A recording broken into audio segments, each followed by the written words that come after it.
Всем привет! Сегодняшнее видео посвящено владельцам камер Nikon серии 7XXX, будь то Nikon D7000, Nikon D7500 или любая другая зеркалка данной линейки. А если быть точнее, это видео для тех, кто хочет обновить или расширить свой парк оптики и ищет достойные объективы для данной системы. Сегодня я хочу вам порекомендовать по одному объективу в каждый из рассмотренных направлений. Я буду рассказывать о том, какой объектив лично я взял бы себе, если бы мне понадобился универсальный зум, объектив для путешествий, портретный фикс, макрообъектив и так далее. Так как линейка у нас хоть и продвинутая, но любительская, объективы я буду рассматривать соответствующие, в разумном, на мой взгляд, бюджете. Если хотите больше вариантов по объективам для данной серии камер, ссылка на подробную статью в описании к ролику. А мы начинаем.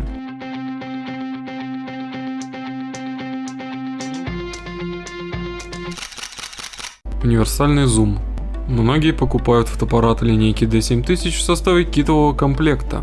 И это правильно, так вы можете лучше понять, что именно вам нужно от объектива. Если вы решили, что вам все-таки нужен универсальный зум, но получше китового, то я рекомендую вам обратить внимание на Sigma 1750 мм f2.8. Отличное светосильное решение, по которому в том числе много предложений на вторичном рынке. Один из лучших объективов для кроп фотоаппаратов по соотношению цены и качества. Единственное, при покупке нужно тщательно проверять объектив, особенно с точки зрения работы системы автофокуса. В остальном же это просто прекрасное стекло. Универсальный фикс. Слова фикс и универсальный редко встречаются в одном предложении. Тем не менее, если есть универсальные фиксы, то для кроп-камер это безусловно объективы с фокусным расстоянием 35 мм.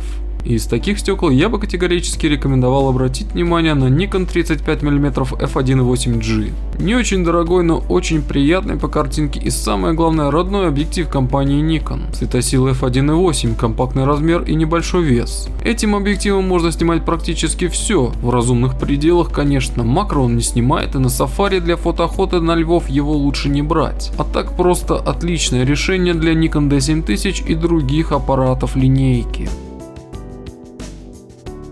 Макрообъектив. Раз уж затронули мимоходом тему макро, то стоит на ней остановиться чуть подробнее и рассмотреть самый интересный, на мой взгляд, макрообъектив для Nikon D7100 и остальных. Это Tamron 90 мм f2.8. На самом деле этот объектив существует в нескольких поколениях, чем новее поколение, тем оно дороже. Вы можете выбрать вариант под свой бюджет, есть версии с стабилизатором и без стабилизатора, самая дорогая и самая лучшая версия на сегодня f0.17, но вовсе не обязательно брать ее, на вторичке очень много вариантов объективов прошлых поколений без стабилизатора по крайне привлекательным ценам. Если не против купить БУ объектив, то имеет смысл присмотреться к таким вариантам. Портретник. Что касается портретных объективов, то лучший тут среди более-менее бюджетных решений это, конечно, Nikon 85 мм f1.8G AFS. Потрясающее стекло. В целом на нашем канале есть обзор на него, можете ознакомиться, ссылка есть в описании. Если кратко, это резкий, точный и современный объектив, который отлично подходит для камер линейки D7000. Телевик. Телевиков с переменным фокусным расстоянием очень много. Все зависит от вашего бюджета. Если брать недорогие решения, то стоит присмотреться к Nikon 55-300 мм. Неплохая картинка и отличный стабилизатор за такие деньги. Это такой своеобразный кит в мире телевиков. Он позволяет понять, нужно ли вам еще больше фокусного расстояния или вам нужна более широкая диафрагма. И вполне возможно, что Nikon 55-300 убедит вас в том, что ничего другого вам и не надо, так как объектив действительно очень неплох за свои деньги. Когда-то давно, когда трава была зеленее, небо голубее, а доллар дешевле, я продал такой объектив за 5500 рублей на Авито. Столько они тогда стоили на вторичке. Сейчас все стало дороже, но тут уж ничего не поделаешь. Объективы для фотоохоты.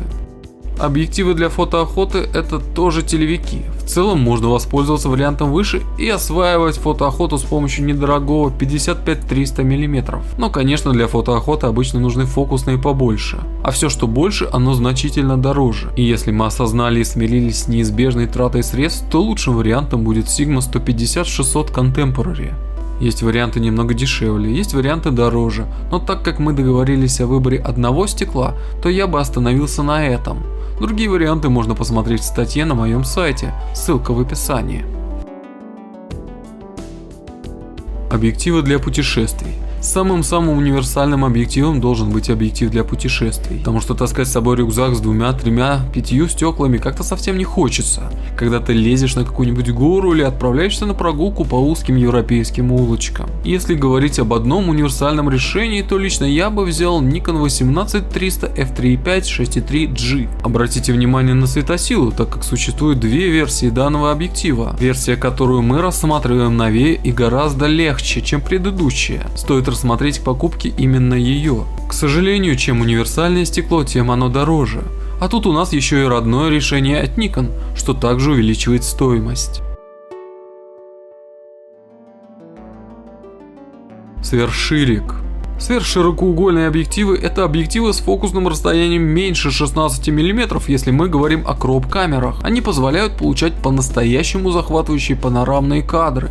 И бюджетных решений как таковых тут по сути нет. Это дорогая категория объективов. Среди них мне больше всего нравятся объективы компании Tokina. Один из самых интересных Tokina 11-20 мм f2.8. Светосильный и очень широкий объектив.